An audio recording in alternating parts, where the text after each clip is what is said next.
I'm Doug from Global West.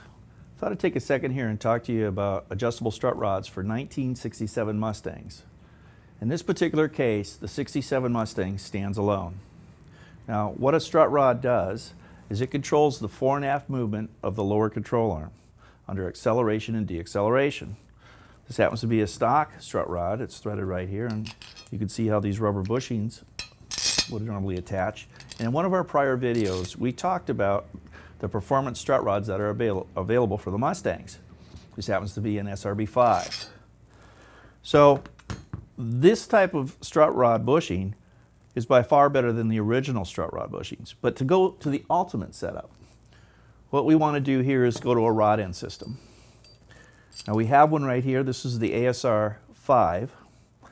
And the rod end allows the movement of the strut rod.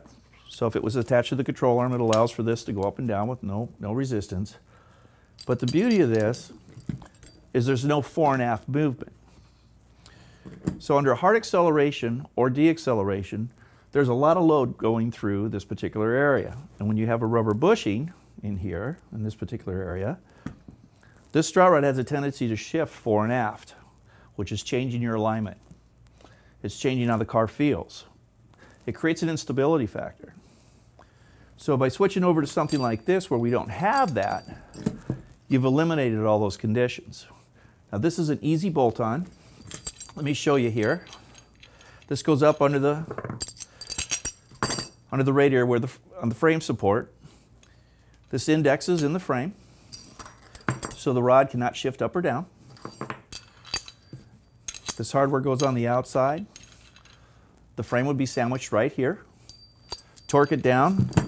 This portion of the strut rod attaches to the top of the lower control arm. This happens to be the steering stop. Once you bolt all this in, you do your alignment from here. This rotates. There's a left and right hand thread, so it'll change the length of it, which is how you adjust your caster. And you achieve all the same goals as the factory did, except better. This system will not deflect fore and aft. Everything is controlled.